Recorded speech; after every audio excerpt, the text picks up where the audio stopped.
What's up guys, Guillaume here, and welcome back to Pro Cycling 2022 for episode number 54 of the now Cannondale Garmin career mode, episode 1 of season 5 of this save.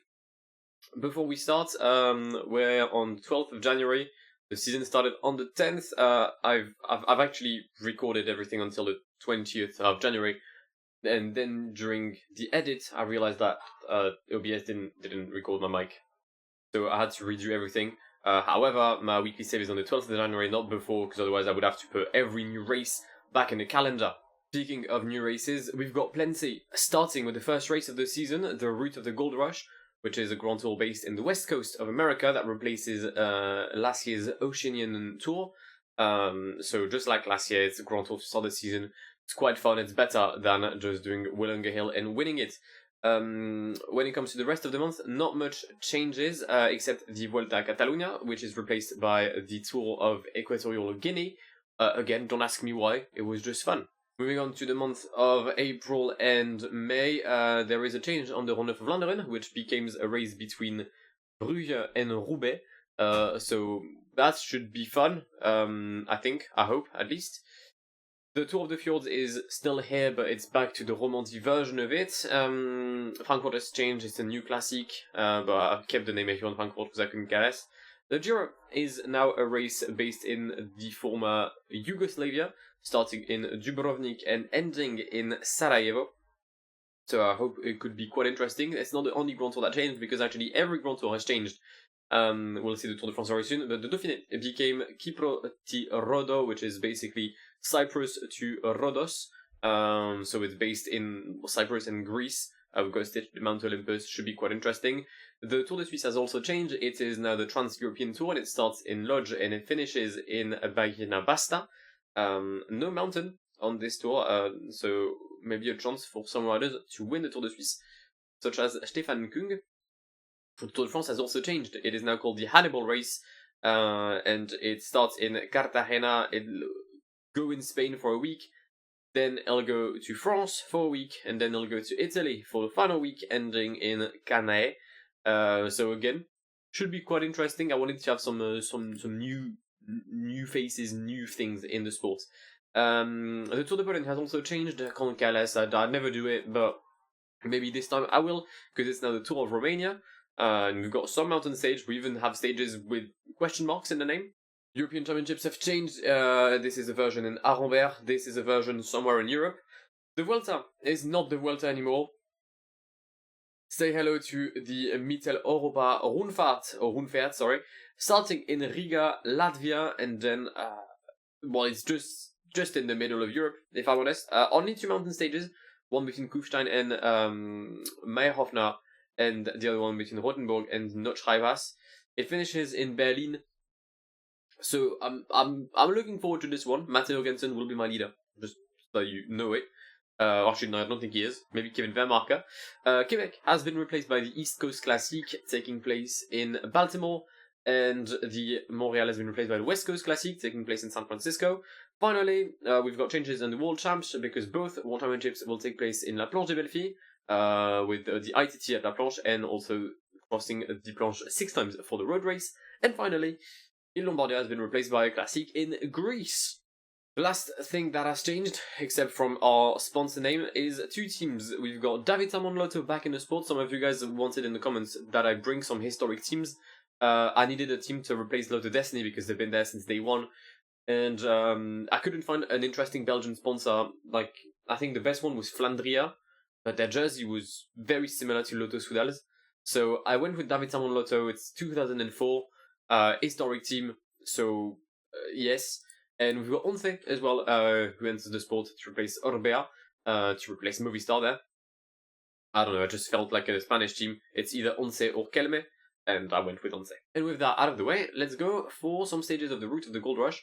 To give you a slight idea, I had won 3 stages. No, I actually had won 4 stages out of the first 9. So, yeah, better be better. And here we go, take a look at the jersey. It is the Cannondale Garmin one. One thing I must say though, in case of NCs, the jerseys you'll see are the one from Cannondale Drawback. I couldn't find enough NCs for just Cannondale Garmin. The only one I found was, I think, the Latvian one, so I'm gonna guess it was for Ramūnas Navardauskas. But I figured I'd just mix Cannondale Dravak and Cannondale Garmin for the NCs. So yeah, don't be scared in case that should happen, and we will have a chance at winning a first NC. I had won it in the first recording, so hopefully we can win it again. It would be the Australian Championships through Jackson Fletcher, who's one of my regents this year. Quite a talented one as well, so hopefully he'll do well this year. But yeah, for those who haven't seen the start list, actually no one has seen it, I'm the only one that saw it. But Egan Bernal is there, Adam Yates, Chakey, Roglic. The GC stands at this Remy Cavagna leading ahead of Carl Fredrik Bever and Adam Holm Jorgensen. There's been a time trial to start the route of the long rush. And we'll have a mountain stage tomorrow between Salem and Belknap Springs, which is where the first gaps will be seen. I guess the one benefit of having to redo every race is that I know, well, the profile, and I know how the finishes look like, or what they look like, most likely. Mark, mate, I like you, but why are you ahead of Mr. Mate Jorgensen? That is knowledge I would like to have. Almeida's gonna step out. Perfect. I had won this race, not with Mark. I think I had won it with Mate Jorgensen, but again, I'm not sure as to why. Wagwan, why is this happening? See, this is why I don't like replaying stages, because I never managed to do what I'd done before, so now I just look like a fool. I just feel dumb. I had won 3 sprints in this video as well. You know how mad that is? Me winning sprints. It's ridiculous. Gels and everyone. Matteo needs to bridge to Jorgensen, man. Because Luke Wood is having a stink. Actually, I'm gonna drop Luke Wood. Yeah, fuck it. We're gonna drop Luke Wood. Fabio Christen is gonna start his efforts. We'll launch Luke Wood right now just for Mark. It's gonna be a 1-2-3 to start the episode, which is quite nice. I cannot lie. Mark, please sprint. Thank you. Jorgensen, Sean Quinn, Christen, Consonne. Cool. It was a 1-2 when I first played it. That's a 1-2-3. I'm a bit fortunate on this one, because when I played this, Sean Quinn and Matteo both had a -1. It is a -1 for Matteo, it's +4 for Sean Quinn. You'll see at the end of the episode, I will show you the planner and everything fitness related. I know some of you wanted to see it, so I'll show at the end of the episode, so that people who don't want to see it, well, they can just skip it. But yeah, mountain stage, I'll send someone in the breakaway, we'll send Fabio Christen. Again, through knowledge, because, well, the first time I played this, the breakaway had a 15-minute lead that I had to bridge. But if I send someone up front, maybe the race will be a tad different and I won't have to pace, meaning I'll have more teammates in the final. Final 20 kilometers of the stage, and Fabio Christen is in the leading group. 10 minutes ahead of the peloton. Am I going to win the stage? Probably not. There's a lot of riders in the first group, and a lot of them are better in mountain than I am. Actually, I think basically everyone, or maybe not everyone, but a lot of riders are better than me. But you never know. I've got great stats, great secondary, so maybe I can try and climb at my own rhythm the Belknap Springs and the 14 kilometers that follow. But we'll see. In the peloton though, Sean Quinn, Jorgensen, alive and kicking. There's been some attacks ahead. We'll take a very quick look at the breakaway situation. In the meantime, it is Chris Lawless and Rune Herregods leading for Kubekasos and Voxey. 50 seconds for the lead.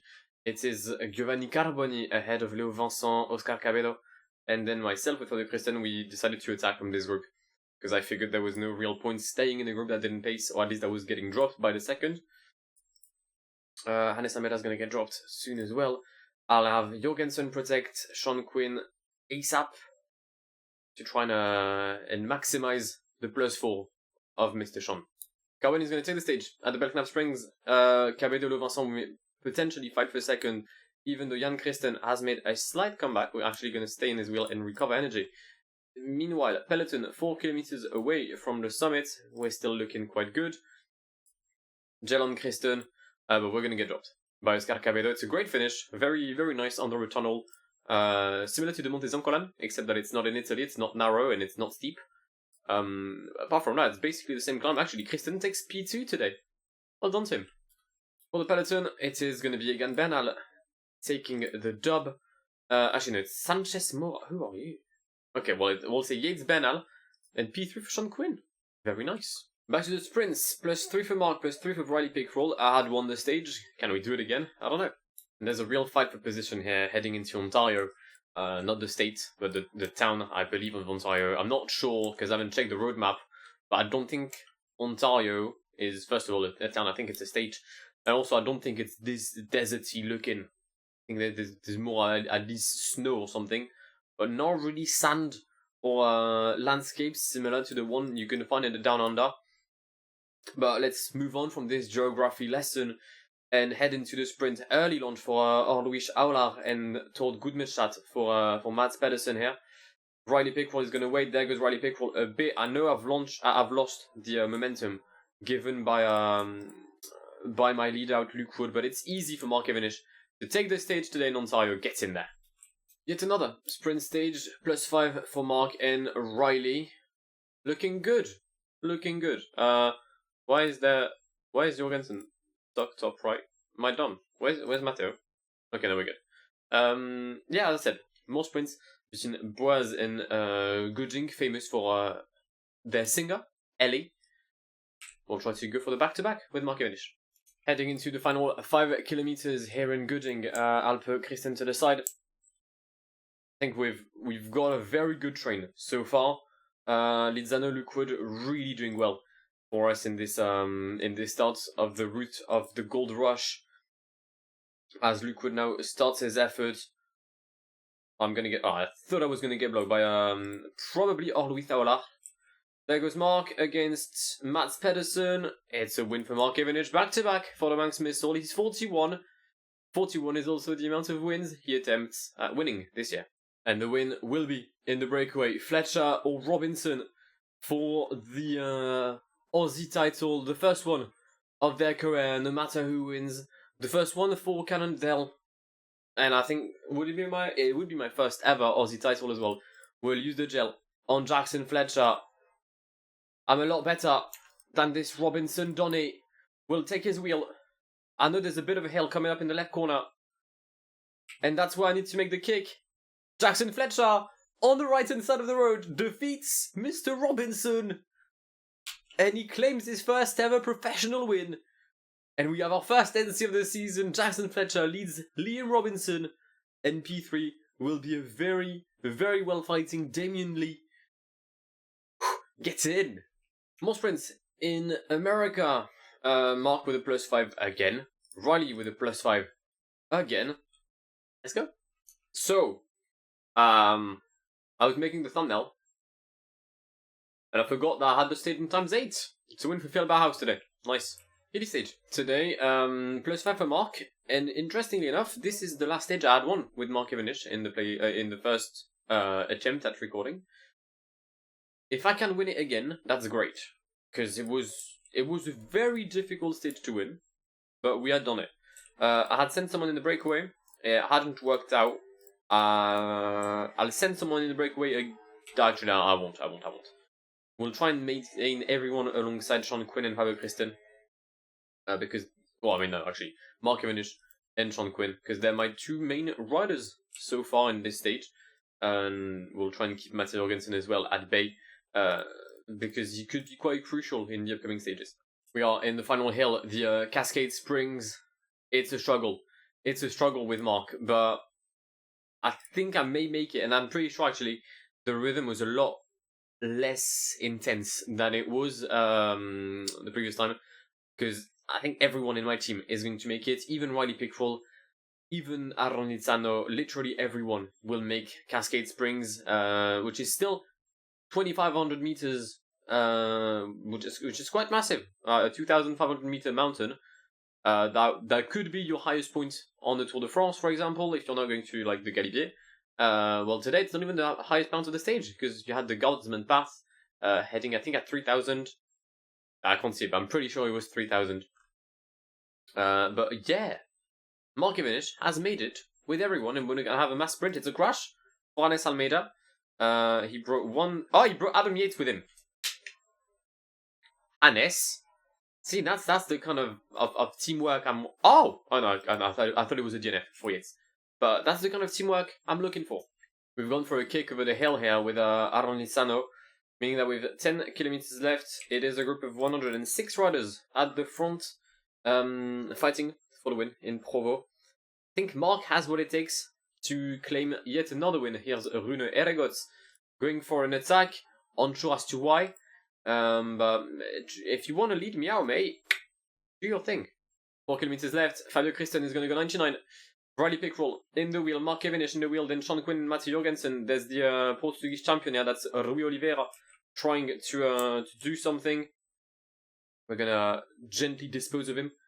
Riley is going to lead Mark towards yet another win in this early season, strengthening the importance of having high fitness at the start of the season on a few riders. I think this has the potential to be one of the dumbest races. It's a -2 for Matthew Jorgensen today. That's not good. That's not good. Because we have a 64 kilometer time trial on our hands. Currently leading in Denver is Harry Sweeney ahead of Eduardo Affini and Tim van Dijk. Our best finisher is Aaron Nizzano, who's done very well actually, less than a minute behind Harry Sweeney. Okay, Sean has a good day, thank God. Thank God for that. But yeah, this is stupid. Like, a 64 kilometer time trial. Who are we? What is this? And Sean will cross the line after what has been a very respectable effort. P10, 119 behind Remy Cavagna. He's 4 seconds slower than Aaron Nizzano, which is fair. Kemna is ahead of us, but Roglic will also be. Yates is going to lose time to us. Luke Plapp is good. Jesus Christ, the shadow of Luke Plapp. Wow! And Luke Plapp takes it ahead of Roglic. And Cavagna, we finish P15 with Sean Quinn, meaning that GC-wise, it is Javier Miguel Asparen in the lead, still from the first breakaway. Luke Plapp is third, and he's got more than 230 on us already. That's not good. Final stage of the episode, it is a mountain one between Denver and Bakerville, 130 kilometers. I'm gonna guess we're gonna reach high altitude. We've got the Warrior Mountain, the Saxon Pass, and finally the climb towards Bakerville, 23 kilometers at an average of 4%, a max of 14. That'd be quite interesting. Matteo +4, Sean Quinn +5 gets in. Nizzano injured, that's less good already. But so far so good. Let's try to enter the top 10 comes the end of the episode. And there's already a massive crash involving Adam Yates again. Jack Haig has also crashed. I can't see him so far. Here's Javier Romo, here's Jack Haig. But yeah, already some intensity. The peloton never giving more than 3 minutes to the breakaway. A very good breakaway, by the way. Because if sure, Hannes is still here somehow. We've got Johannesson, we've got Hugh Carthy, we've got Amirai, Uitebrooks, Roy Hadria, and Marco Frigo. Again, not sure how Hannes is still alive, but well done to him. Peloton slowing down, so it should allow some riders to come back. For example, the riders who just crashed. And I'll tell you what, Hannes Almeida has done a staggering job today, because he's been in the breakaway, he was co-op.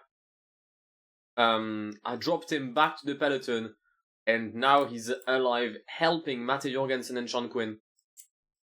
I cannot fault him for his performance today. Luke Wood is still here as well, which is ridiculous, but well done to him.